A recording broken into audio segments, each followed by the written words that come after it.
Las entrevistas, los debates, la opinión y toda la actualidad jurídica la puedes escuchar en Voces del Derecho. Programa realizado por la Facultad de Derecho de la Universidad CES y su emisora CES Radio.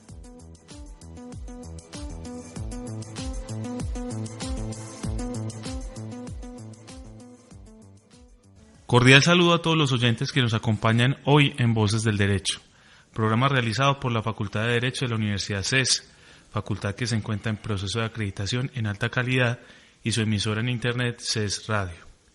Facultad que cuenta, además del programa de Derecho, con el programa de Geopolítica. Mi nombre es José David Arenas, docente de la universidad, y es un placer compartir este espacio con ustedes. En el programa presentaremos pensamientos y resultados de investigaciones sobre problemas jurídicos de actualidad en la región y en el país.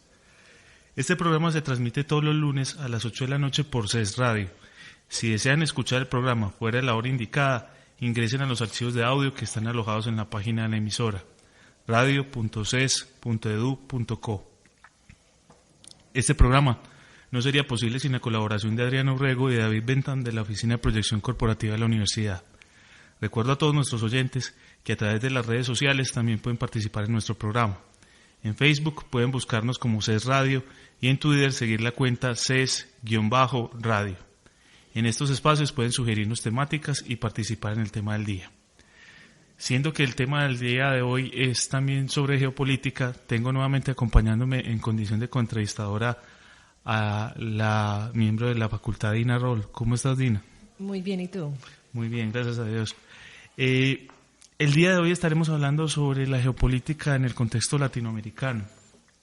Y para eso tenemos un invitado muy especial que es el profesor Hugo Mauricio Bley Trujillo. El profesor Hugo Mauricio es historiador de la Universidad Nacional de Colombia, tiene maestría en ciencia política de la Universidad de Antioquia, tiene maestría en desarrollo de la Universidad Francisco de Paula Santander. Ha sido docente universitario por más de 30 años en muchas universidades, entre ellas en nuestro contexto regional en la Universidad de Antioquia, en la Universidad de Medellín, en la Universidad Pontificia Bolivariana, en la Universidad de AFID y por supuesto en la Universidad CES. Bienvenido, profesor Mauricio, ¿cómo está? Bienvenido, muchísimas gracias. Bueno, nosotros para poder abordar el tema de la geopolítica en el contexto latinoamericano, quisiera que nos contara, profesor Mauricio, cuál es el papel histórico de América Latina en los contextos geopolíticos globales. Muy bien. El papel de América Latina se ha transformado muchísimo a lo largo de los siglos. No obstante, hay que decir que ninguna potencia mundial ha sido una potencia latinoamericana. Los países latinoamericanos han estado marginales de los procesos de las grandes potencias y más en posición secundaria o marginal en calidad incluso de colonias, así fue como empezaron. Y cuando aparece América Latina en sus países independientes, los procesos de independencia, los países latinoamericanos no muestran un poderío ni político, ni económico, ni militar, ni social, ni cultural que les haya dado gran trascendencia en el contexto internacional. Históricamente, pues esto empezó siendo colonia española y portuguesa. Posteriormente, cuando la independencia se creó un proceso de dominio fundamentalmente norteamericano. Y últimamente sí hemos tenido grandísimos cambios que son los que tendremos en la conclusión del programa.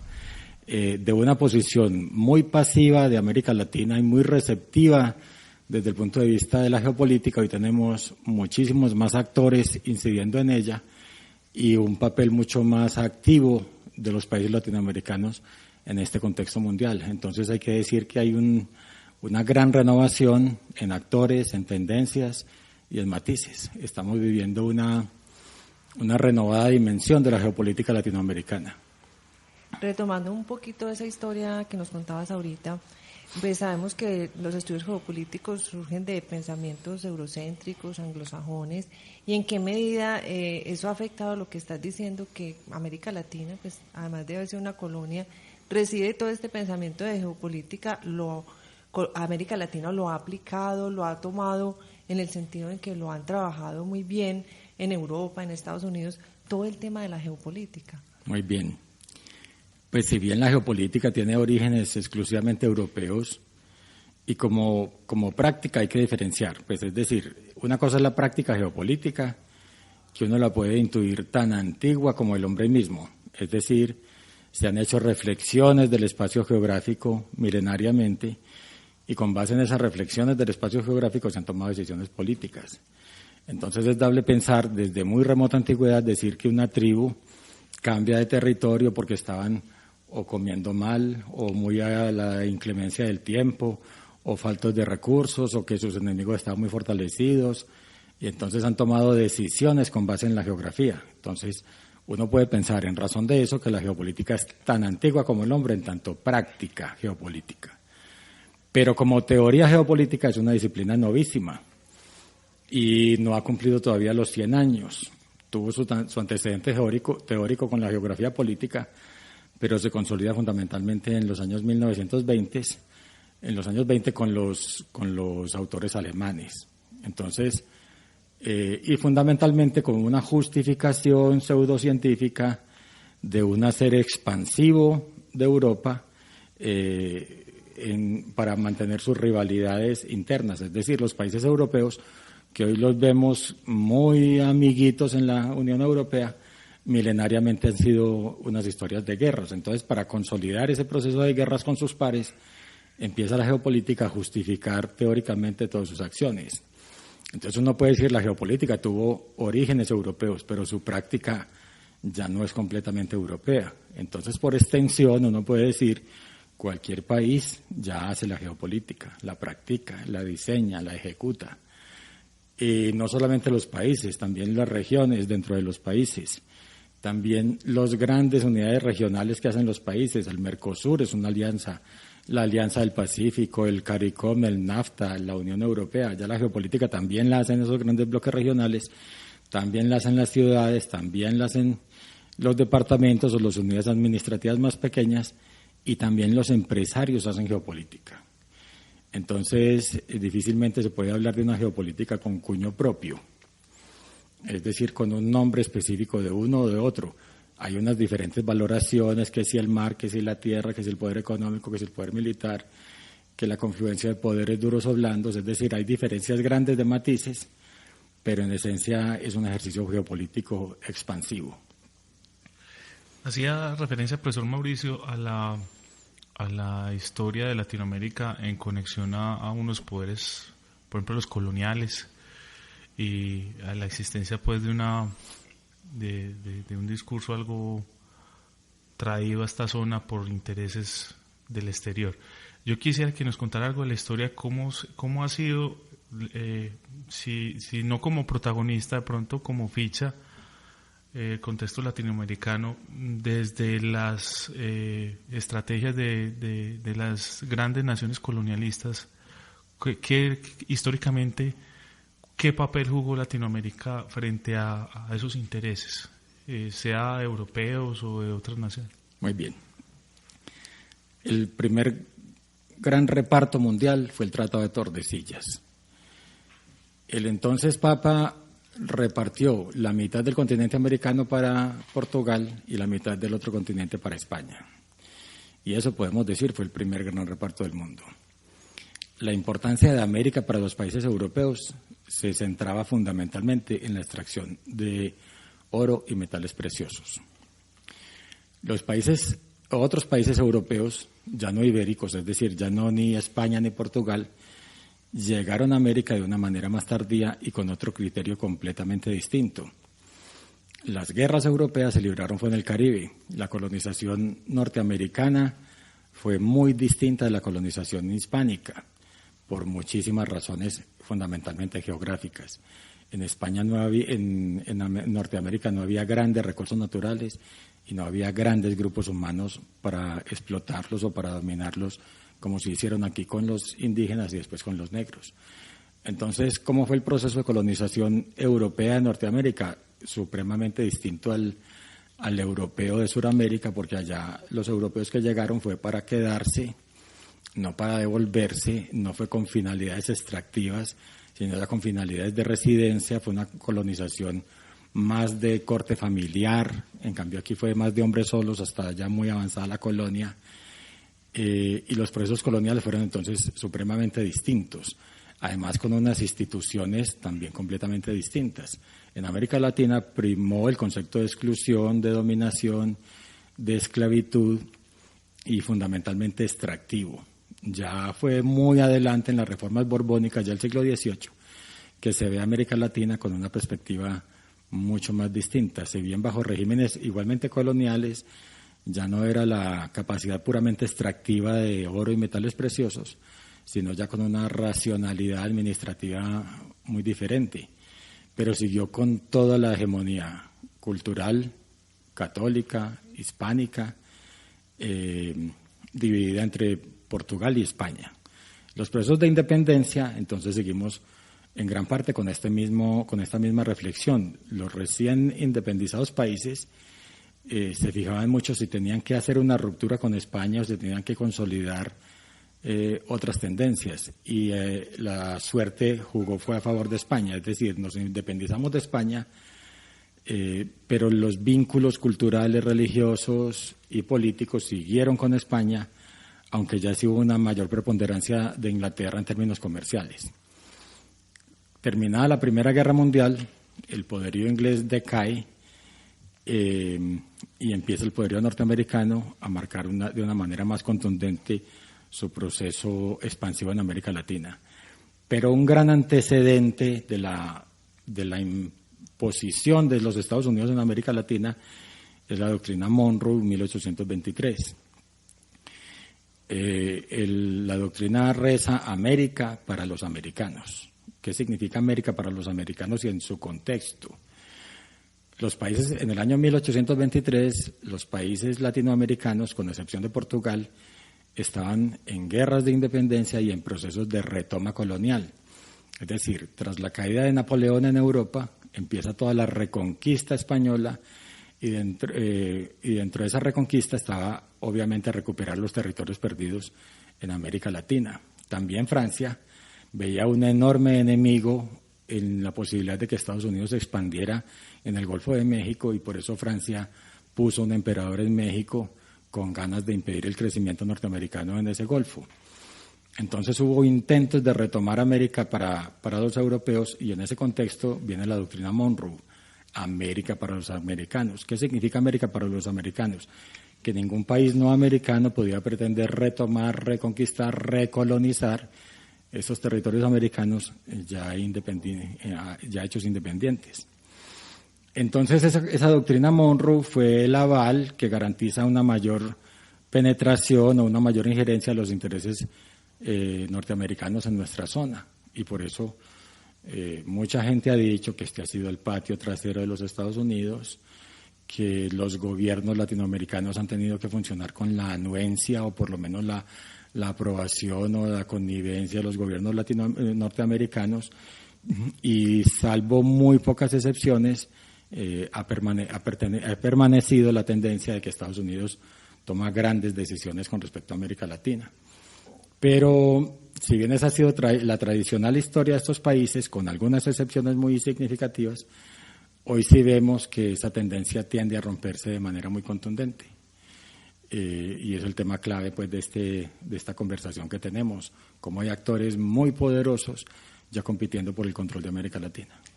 Es interesante ver que se puede hablar de unas tensiones diferentes, una nueva geografía. ¿Cómo está América Latina situada ahí? Porque venimos, como decía usted, profesor, de toda esa influencia norteamericana, pero en este momento realmente se ve un poco más débil, sobre todo con el último gobierno norteamericano, y ha habido intentos de retomar esa fortaleza en América Latina por parte de Estados Unidos, en vista de que están entrando otros países en la lucha por ese territorio, por ese espacio. Pues hay que decirlo que la administración Obama ha sido muy laxa en política exterior. Se cuentan con números grandes los fracasos norteamericanos en política exterior. Particularmente hay enemigos de los Estados Unidos que le han infringido tremendas derrotas en el campo diplomático, político, económico y el más delicado en el campo militar.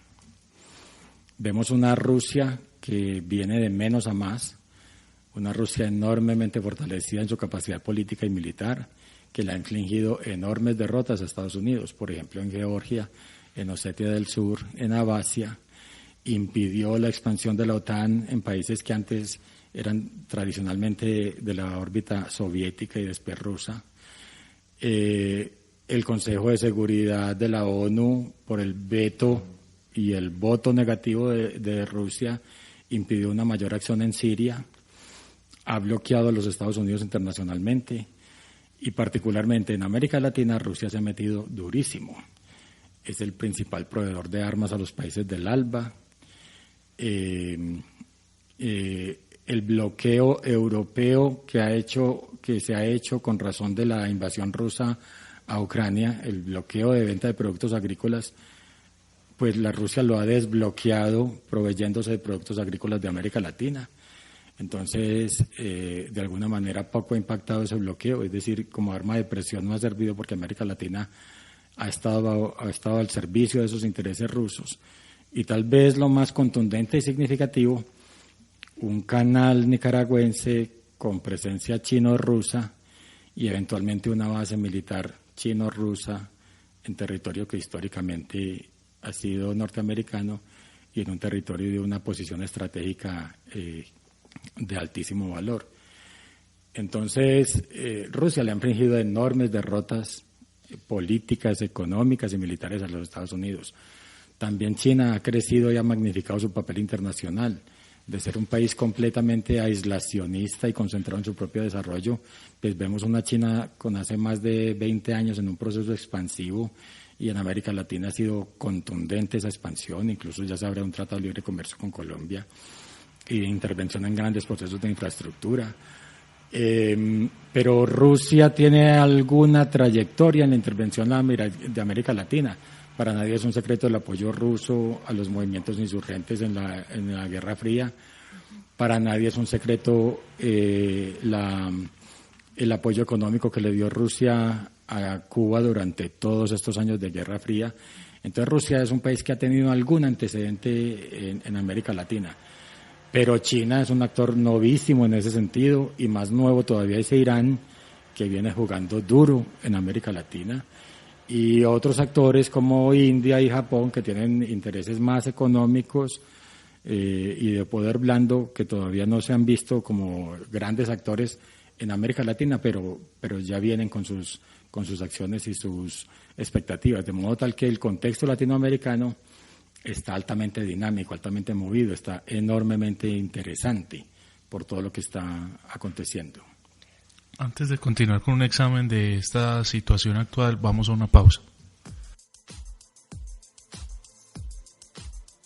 En Voces del Derecho conocerás la actualidad jurídica con la visión profesional y especializada de expertos académicos. Por medio de entrevistas, debates y opinión, se abordan temas sociales en un lenguaje sencillo.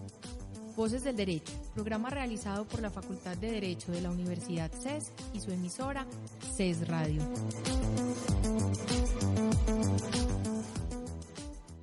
Volviendo, y dado que usted comenta, profesor, la importancia de la política exterior norteamericana, hay un punto que marca un cambio también en la historia, en lo que fue las relaciones exteriores de Estados Unidos.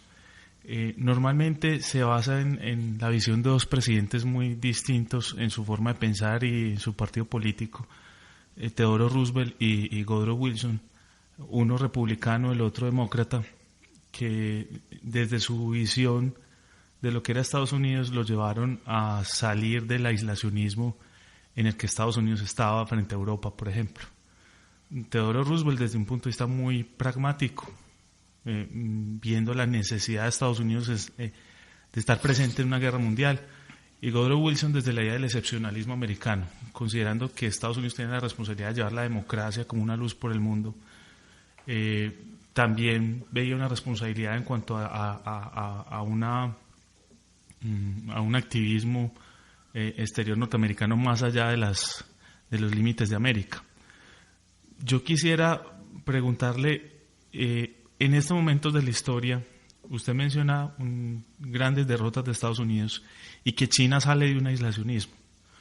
Y un aislacionismo que era bastante significativo en el mundo, ese aislacionismo chino, porque estamos hablando de una población de más de 1.000 millones de habitantes y con un poderío económico tremendo. Se puede pensar que estamos viviendo un momento de quiebre también de la política exterior de países que normalmente no eran activos en América Latina y que van a entrar a tener un rol importante aquí, o esto simplemente es un ajuste. Es decir, esta situación a la que estamos haciendo mención es algo permanente, es algo donde ya América Latina va a tener una serie de relaciones con potencias y poderes extranjeros más allá simplemente de Estados Unidos, o es una situación coyuntural. Muy bien. La pregunta da para largo porque toca pues prácticamente los temas más sensibles. El primero, los orígenes o aislacionistas o intervencionistas de los Estados Unidos, y finalmente si la nueva valoración de América Latina del contexto mundial es algo de coyuntura o es algo ya estructural. Entonces voy a intentar explicar eso. En la política exterior norteamericana se han debatido históricamente esos dos dilemas, si intervencionismo o aislacionismo. Si bien el intervencionismo tuvo con Teodoro Roosevelt su momento más visible con la toma de Panamá y con la política explícita del gran garrote, la mayoría de los presidentes norteamericanos, no de manera tan contundente hay que decirlo, pero han mantenido esa tendencia con algunas excepciones.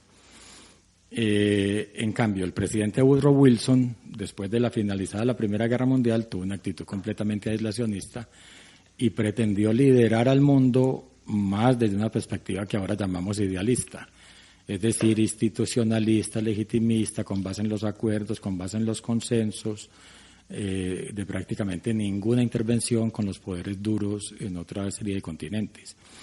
Entonces uno ve más ligada a la política exterior norteamericana demócrata al aislacionismo de Wilson, sin que eso sea una afirmación tajante, y la política exterior republicana al intervencionismo histórico, sin que eso sea una aplicación rampante. Es decir, hemos conocido presidentes demócratas como Clinton con una política exterior muy activa y muy precisa. Y Obama, vemos a Obama, un presidente demócrata con una política menos intervencionista, más permisiva de los otros actores internacionales, tal vez más pasiva en esos términos. Entonces, para nadie es un secreto que fue el secretario Kerry quien dijo explícitamente el fin de los Estados Unidos y de la doctrina, el fin de los Estados Unidos como eje en su doctrina Monroe para América Latina, lo dijo explícitamente. Y la reciente Cumbre de las Américas mostró con mucha contundencia ese proceso. El presidente Obama se limitó a decir que ya los Estados Unidos no eran ese país intervencionista, agresivo, tomador de decisiones en otros países, que más le interesaban los vínculos de amistad. El presidente Obama evitó una confrontación pública con Maduro. El presidente Obama ha distendido las relaciones con Cuba. Es decir, es un presidente aislacionista y permisivo en otros términos. Entonces, en geopolítica eso se conoce como un vacío de poder. Cuando el poder no se ejerce, igualmente se pierde. Entonces, dado que Estados Unidos no ha hecho una enorme presencia en esta región, entonces han venido otros actores a jugar durísimo en América Latina, de la mano con asociaciones latinoamericanas, y entonces ahí empatamos con la última parte de la pregunta, que no es un capricho, no es un oportunismo histórico, sino que América Latina viene ganando cada vez más terreno en las confrontaciones mundiales. Y para muestra, pues un breve recuento de lo que ha pasado en el mundo después de la crisis económica norteamericana. Por la burbuja inmobiliaria, el proceso económico que todos tenemos, Estados Unidos entran en una crisis económica severa que impacta el mundo de manera muy contundente, con algunas excepciones. Después de esa crisis norteamericana, la crisis se pasa a Europa, y muchos países europeos se quiebran, y esa crisis europea se tradujo en la primavera árabe. Pasaron todas las crisis a la primavera árabe hace ya 4 años largos. Explota Egipto, Túnez, Libia, después Yemen, esa primavera árabe, y se pasa para Siria, luego pasa a Ucrania, y de Ucrania ahora está en el crecimiento del ISIS. ¿Y ahora para dónde se pasa esa crisis ahora? Un continente que antes estaba al margen de todas estas grandes tendencias. ¿Para dónde se están pasando las confrontaciones? Para América Latina. Entonces, ¿por qué para América Latina? Porque los enemigos tradicionales de los Estados Unidos, o los rivales o los competidores de Estados Unidos, ven la posibilidad de entrar duramente a América Latina, de garantizar su abastecimiento en recursos naturales, que los tenemos enormes, y fundamentalmente de hacerle un contrapeso político a los Estados Unidos en foros internacionales, como ya se le hace en el ALBA, en la UNASUR, en el CELAC, y fundamentalmente ganar espacios geográficos muy cercanos a los intereses históricamente sensibles de los Estados Unidos. Para nadie es un secreto que la seguridad nacional de los Estados Unidos depende del control de los mares. Y mientras los Estados Unidos tengan el control de los mares, tienen el control del comercio mundial, y teniendo el control del comercio mundial, tienen el control de la economía mundial. Ahora, ¿a dónde se están metiendo China y Rusia? Al control del Atlántico y del Pacífico. Entonces, la intencionalidad a futuro es un claro golpe a esa pretensión norteamericana de continuar su tendencia expansiva. Entonces, no es un capricho, no es una moda, no es una tendencia coyuntural, sino que es un vacío de poder que ha gestado esta última presidencia norteamericana, y que garantiza una gran confrontación por estos territorios. Muy bien, ahora que menciona el tema de Estados Unidos, yo quisiera saber qué se vislumbra, qué pasaría si en Estados Unidos, en este momento, cuando ya las elecciones, llegan los demócratas nuevamente, de pronto con una Hillary, que es como la que más se ve ahí de parte de los demócratas, o si llegan los republicanos. O sea, es decir, si hay un cambio en ese sentido y vuelve a haber una fuerza interesada en el mundo externo en retomar América Latina, ¿sería oportuno todavía hacerlo, o ya podemos decir que hay una Rusia, una China, una India, un Irán, un Japón, que ya han tomado espacio en América Latina, y el cambio ya se puede decir que empezó y es definitivo? El cambio empezó, pero nada es inoportuno. Es decir, como las peleas son de todos los días se gana espacio o se pierde espacio. Entonces, una política norteamericana que sea de avanzada en este territorio podría significar también una retirada de estos otros países. Todo depende del nivel de fuerza con que haga todas estas tendencias, y obviamente de los compromisos que haga Estados Unidos con estos nuevos actores, porque muchas veces pasa por procesos de negociación. Es decir, eventualmente Rusia puede decir: yo le abandono la idea militar de una base en Nicaragua a cambio de que usted abandone la pretensión de retomar Crimea o la parte oriental de Ucrania. Entonces, eso puede hacer parte de procesos de negociación en unos sentidos. En otros puede ser puramente mecanismos de fuerza. ¿Y cómo se hacen los mecanismos de fuerza? Pues hay 3 poderes bien definidos. Entonces, el poder económico, el poder militar, que son los poderes duros, o con base también en presiones políticas, culturales y sociales, como ya la experiencia norteamericana ha demostrado que ha infligido grandes derrotas a sus contendores. Entonces, no significa esta situación que ya sea una situación estática, por el contrario, es completamente reversible. Lo que todavía es muy prematuro sería visualizar posibilidades presidenciales en los Estados Unidos.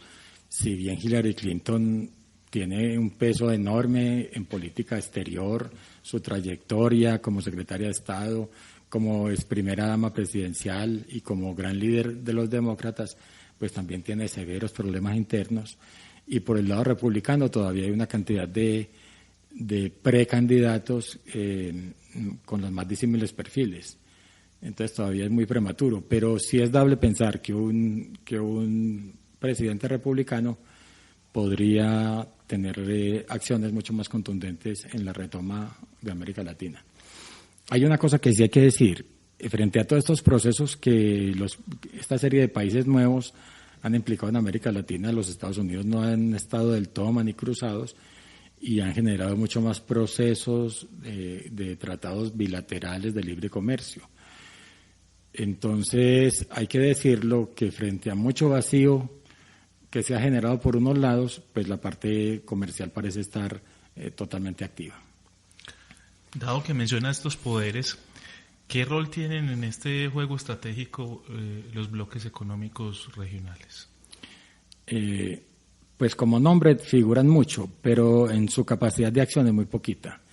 El Mercosur que es el bloque estratégico regional más importante desde el punto de vista económico, pues es una asociación que ha estado enormemente debilitada, sobre todo porque sus dos principales socios, Brasil y Argentina, no se han puesto de acuerdo en temas fundamentales como aranceles y procesos de libre comercio, que en la gradualidad de integración son los temas más elementales. Entonces el Mercosur está en un proceso de cierre.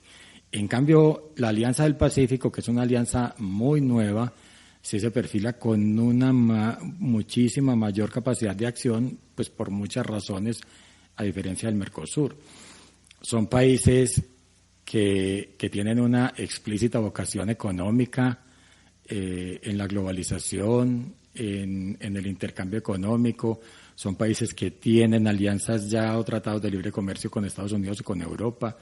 Son países que le han apostado de una manera mucho más contundente a esa acción económica versus una serie de países que en América Latina se la han jugado es por la opción política. Es decir, mientras el ALBA se dedica a unas cuestiones mucho más ideológicas que pragmáticas, mientras que la UNASUR y el CELAC pretenden hacer grandes foros latinoamericanos excluyendo a los Estados Unidos, la Alianza del Pacífico se la juega por un crecimiento económico muy asociado con los Estados Unidos y mucho más con mirada al Pacífico. Entonces, para concretar la respuesta, entonces dos grandes bloques económicos latinoamericanos, sin contar con el CARICOM, que es pequeño, y el CAFTA es todavía pequeño, pero serían la Alianza del Pacífico y el Mercosur los únicos que tendrían un peso específico y son radicalmente distintos. Y la Alianza del Pacífico vincula más hacia el Pacífico por la vecindad geográfica y geopolíticamente es un bloqueo que se le hace al Brasil y es un bloqueo que se le hace a Venezuela y es un bloqueo que se le hace a los países del Atlántico para su vinculación hacia el Pacífico. No en vano, ya la noticia es que los chinos intentan hacer con Brasil un desbloqueo de ferrocarriles y carreteras para salir al Océano Pacífico. No en vano, en Colombia la noticia es que los chinos pretenden hacer desde el río Orinoco unas vías que salgan hasta el puerto de Buenaventura, que sería desbloquear a Venezuela con su salida al Pacífico. Es decir, cuando la noticia convencional habla de construcción de vías, uno lo que tiene que hacer es ver la implicación geopolítica de esos procesos.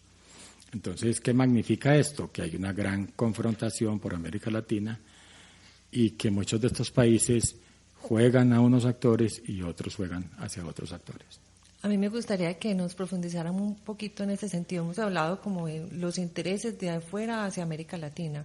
Y ya sabemos que América Latina, pues con el Mercosur, el ALBA, hay unos países que están involucrados, otros no, dependiendo de sus tendencias. ¿Cómo están viendo los países, independientemente en América Latina, a estas fuerzas que vienen de afuera? Ya hay más tendencia, vemos, por ejemplo, Venezuela, con China, con Muy Rusia. Como qué rico ver un análisis en este sentido. En primer lugar, el ALBA, que de estas asociaciones fue el origen del presidente Chávez. Incluso la misma sigla es un reto al ALCA, el área de libre comercio de las Américas, que fue una iniciativa del presidente George Bush padre. Era una clara estrategia norteamericana de dominar o de crear el grupo de integración más grande del mundo en América como respuesta a lo que fue la integración europea. Y ese ALCA tuvo inmediatamente muchos enemigos. El primer enemigo fue el Mercosur.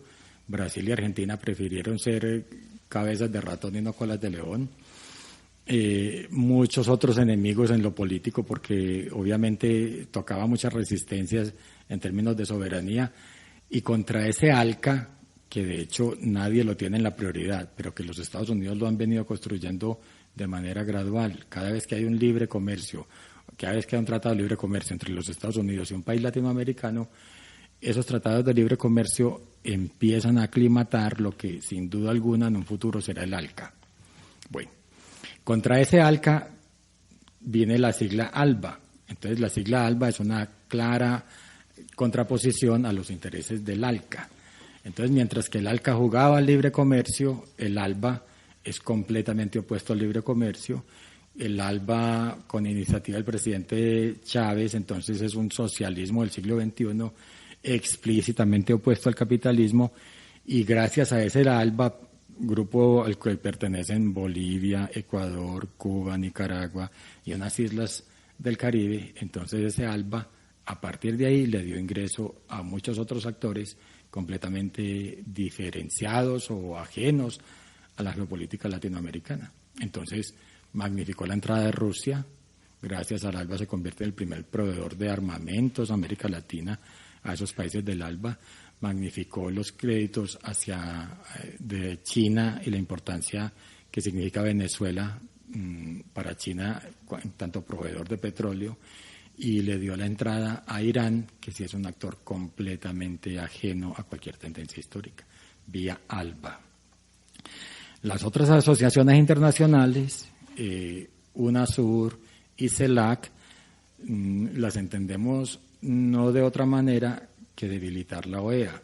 Desde el año 1948, la Organización de los Estados Americanos se creó como el foro político en defensa de la democracia como valor constitutivo de estos países americanos, y bien se pudo fortalecer la OEA para debatir todos los problemas latinoamericanos, pero en vez de fortalecer la OEA, estos países se han dado en crear nuevas instituciones, la UNASUR, que habla de política y de temas militares exclusivamente en América del Sur, sin contar con Centroamérica, sin contar con Estados Unidos y Canadá, y luego de ese UNASUR se lo suma la CELAC, que viene a ser ese mismo foro político, pero ya incluyendo Centroamérica y el Caribe.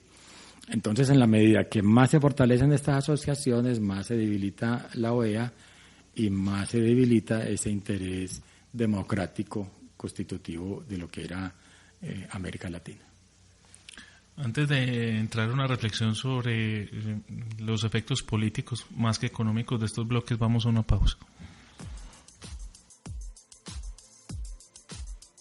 En Voces del Derecho conocerás la actualidad jurídica con la visión profesional y especializada de expertos académicos. Por medio de entrevistas, debates y opinión, se abordan temas sociales en un lenguaje sencillo. Voces del Derecho, programa realizado por la Facultad de Derecho de la Universidad CES y su emisora CES Radio. Regresando, usted mencionó ahorita, profesor Mauricio, el tema de la OEA. Y hoy estamos escuchando un discurso algo bipolar en América Latina, y es, incluso en el contexto interno colombiano, uno escucha ciertos políticos más cercanos a la derecha diciendo que Colombia tiene que alinearse con la OEA, y ciertos políticos más cercanos a la izquierda hablando de Colombia alineándose con UNASUR, por ejemplo. Entonces yo quisiera que nos hablara de esos bloques políticos y de cómo se está dando esa reorganización, digámoslo, de las ideologías en nuestro contexto. Muy bien.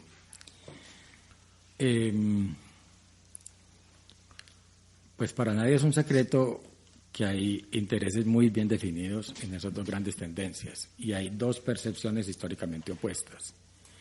Aunque los términos derecha e izquierda son muy desgastados y tendencias que en unos países se consideran de total izquierda, en otros son de derecha. Por ejemplo, en el mundo entero entiende liberalismo como la derecha, en Estados Unidos los liberales son la izquierda. Entonces, son términos muy ambiguos, entonces cada vez que uno dice derecha o izquierda tiene que decir qué entiende por derecha y qué entiende por izquierda para precisar esa terminología.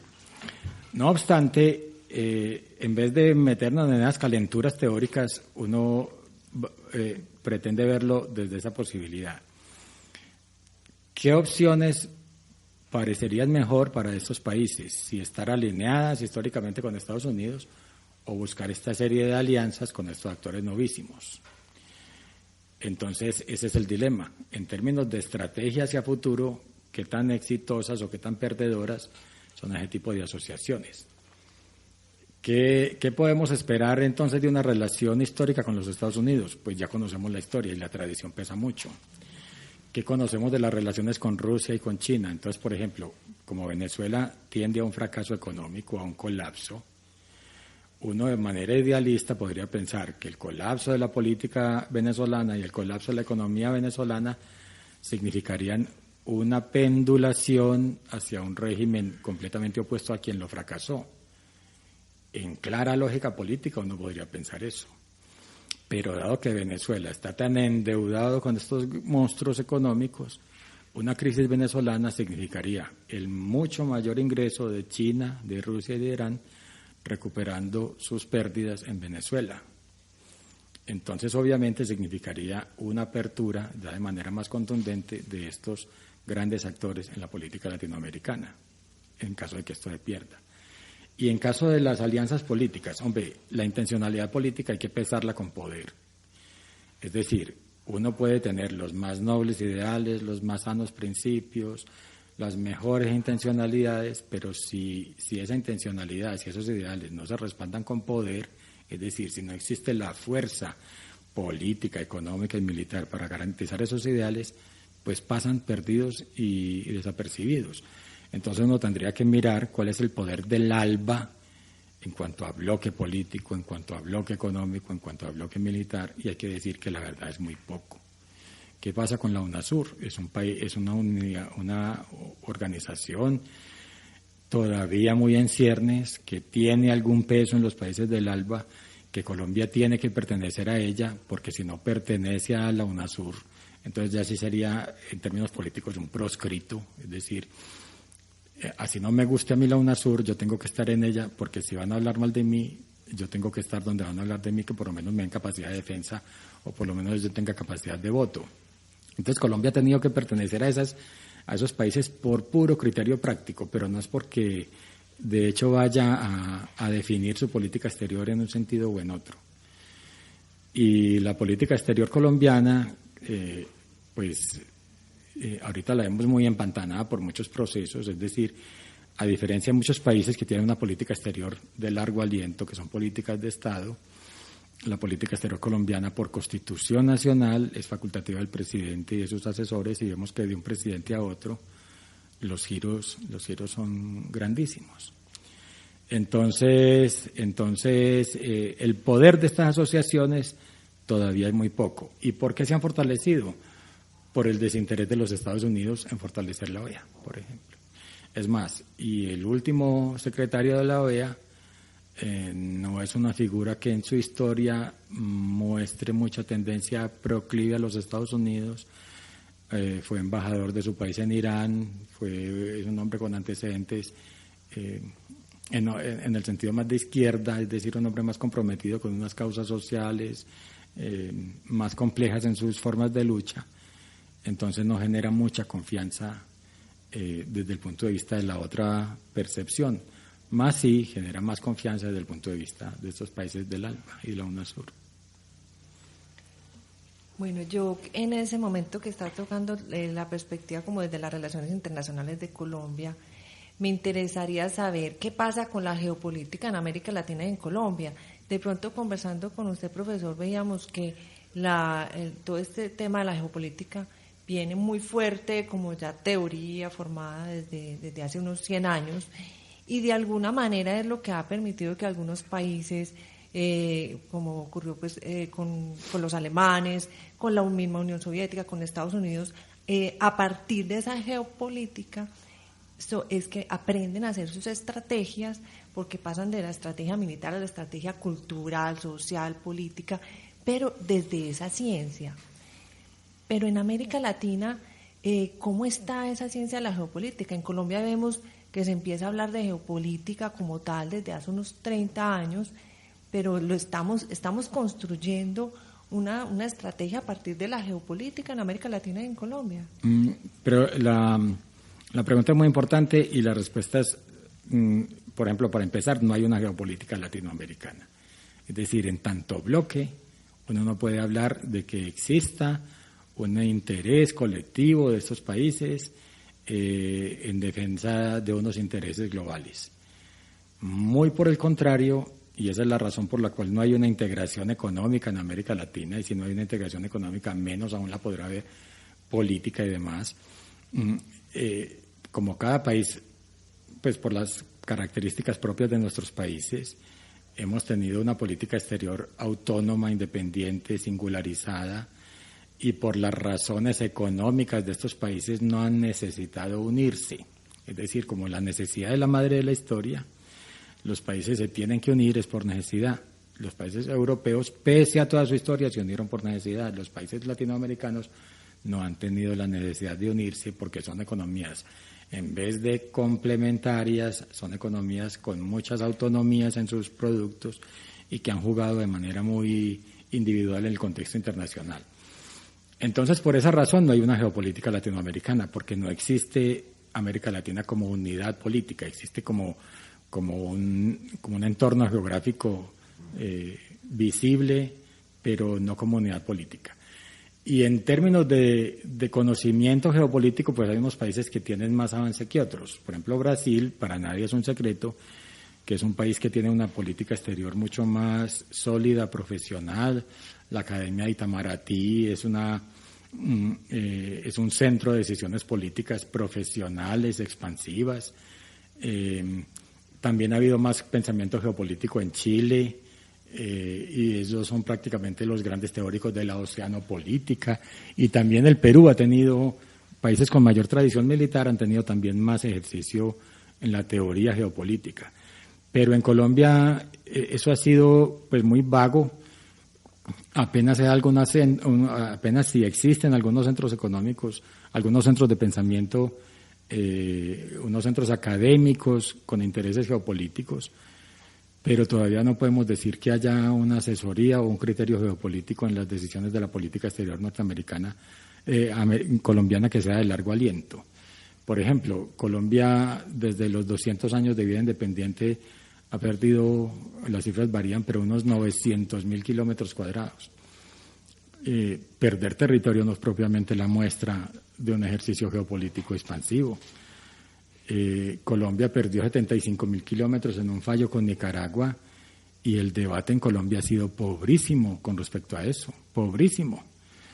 El actual proceso de paz puede vincular a Colombia, en caso de que se firme, y con la influencia mucho más decisiva de estos actores en la política nacional, el proceso de paz puede conducir a que Colombia tenga muchas más alianzas con el ALBA, con UNASUR, y todavía el debate no se ha dado mucho en ese sentido. Entonces, eso demuestra todavía Colombia es un territorio infértil para la geopolítica, lo cual es lamentable, porque obviamente los grandes actores serios, contundentes y expansivos son aquellos que han tenido una concepción geopolítica propia y un ejercicio geopolítico contundente. Colombia no lo ha tenido y prueba de ello es que cada vez perdemos más. Yo quisiera que nos hablara, profesor Mauricio, de lo que está pasando en las relaciones bilaterales entre Estados Unidos y Cuba. ¿Qué considera usted que puede venir en el escenario geopolítico latinoamericano por esta nueva forma de tratamiento del problema cubano por parte de Estados Unidos? Bueno, en términos políticos lo que muestra es que ya a Estados Unidos no le interesa la defensa de la democracia. Es decir, la política exterior de Obama declinó el interés de exportar la democracia y de convertirla en un hito fundamental de su accionar geopolítico. El hecho de permitir sin nada a cambio que el régimen de los Castro siguiera en Cuba significa una declinación de los intereses de la democracia de los Estados Unidos en un área clave para su seguridad nacional. No obstante, desde el punto de vista económico, y parece ser que la decisión primó en ese sentido, los gremios norteamericanos tenían una enorme presión para liberar las relaciones con Cuba, porque si bien Cuba tiende a modernizar su sistema económico por la vía china o por la vía vietnamita, eso significa mucho más avance de capitalismo económico que sería aprovechado por actores que históricamente han negociado con Cuba, por ejemplo Canadá o México o países europeos. Entonces los grandes gremios norteamericanos vieron en esa posibilidad una cantidad de recursos perdidos, es decir, el poder de consumo de los millones de habitantes de Cuba iba a estar en poder de la competencia y no en poder de las propias empresas norteamericanas. Entonces, lo que bien puede significar, por un lado, una pérdida de poder político de los Estados Unidos, puede significar, por el otro, una ganancia económica. Y a nivel internacional puede significar que los Estados Unidos, desde su percepción demócrata, es un país menos impositivo, menos imperial, más laxo y más permisivo en política internacional. Entonces son múltiples las respuestas que te pueden dar al proceso. Bueno, ya concluyendo el programa y retornando pues al problema de nuestro país, es muy difícil leer la política exterior del actual gobierno. No sabemos si es por un proceso de paz que va a tener consecuencias pues también internacionales, pero yo quisiera que usted nos hiciera alguna reflexión delimitando, al menos desde su percepción como estudioso del tema, ¿cuál es la finalidad de la política exterior que está llevando a cabo el gobierno del presidente Santos? ¿Hacia dónde va esa política exterior? ¿Cuál es el propósito? Al menos basado más que en los anuncios públicos, en los hechos. ¿Qué puede leer usted como estratega de lo que está haciendo el presidente Santos? Muy bien. Por un lado, hay que hablar de una continuidad en política exterior del presidente Santos en términos económicos. Desde el presidente Pastrana, Colombia tiene una apertura hacia el mundo que en los términos del canciller de Pastrana, Fernández de Soto, se llamó el respiche omnia, es decir, mirar a todas partes. Antes la política exterior colombiana fue el respiche polum, mirar al polo, después respiche similia, mirar a los semejantes. Ahora se habla de respiche omnia, es decir, mirar al mundo, mirar a todos los procesos. Y Colombia ha pasado por grandes avances en la internacionalización de su economía. Para efecto, pues ha incrementado el número de embajadas, ha intentado diversificar su oferta de servicios, de productos y servicios en su balanza comercial. Y para nadie es un secreto que el presidente Santos ha tenido mayores intentos de vincular económicamente al país con los grandes sistemas mundiales. Y en eso pues hay muestras fehacientes de ese proceso. En términos económicos, no obstante, parece ser que toda la política nacional, incluyendo la internacional, está ligada al proceso de paz. Entonces, las grandes decisiones en política económica en Colombia están determinadas por ese proceso de paz.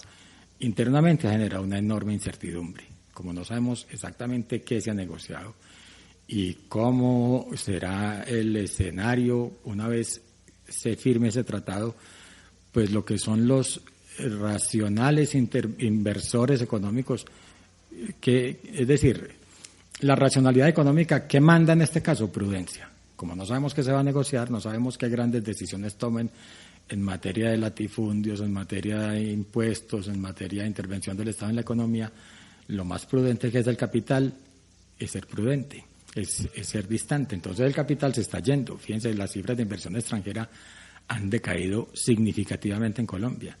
Fíjense, incluso grandes empresas con una enorme tradición en Colombia se están yendo. ¿Por qué? Porque eso genera incertidumbre. Y fuera de eso, sabiendo con quién se está negociando y sabiendo las alianzas internacionales de esa contraparte, podrían vincular al país a una tendencia mucho más de ese sistema, mucho más de ese lado, con implicaciones económicas severas. Entonces, para nadie es un secreto y los analistas así lo verifican, los deterioros significativos que hay en Colombia, que son deterioros en todos los órdenes, se explican en primer lugar por el secuestro de la política colombiana a ese proceso de paz. Okay. Bueno, muchas gracias, profesor Mauricio. Esperamos tenerlo próximamente hablando de algún tema más de geopolítica. Gracias, Dina. Muchas gracias a ti por la invitación, al profesor Blair. Gracias por estar acá compartiendo sus conocimientos de geopolítica y haciéndonos ver sobre todo cuán importante es que nosotros nos fortalezcamos en términos de geopolítica para poder de verdad enfrentar todos estos retos y no simplemente dejar venir las cosas como llegan y movernos como una veleta, sino tener la estrategia para poder tener como un papel activo. Por eso es tan importante el pregrado en geopolítica de aquí de la Universidad CES, que se constituya en un centro de pensamiento, de irradiación, de reflexión, que sobre todo proyecte un liderazgo a nivel primero regional y nacional después, de la importancia del conocimiento geopolítico y de la acción geopolítica en los más grandes niveles, para que podamos garantizar una mejor existencia para nuestros sucesores. Muchas gracias. Gracias. Con todo gusto. Las entrevistas, los debates, la opinión y toda la actualidad jurídica la puedes escuchar en Voces del Derecho. Programa realizado por la Facultad de Derecho de la Universidad CES y su emisora CES Radio.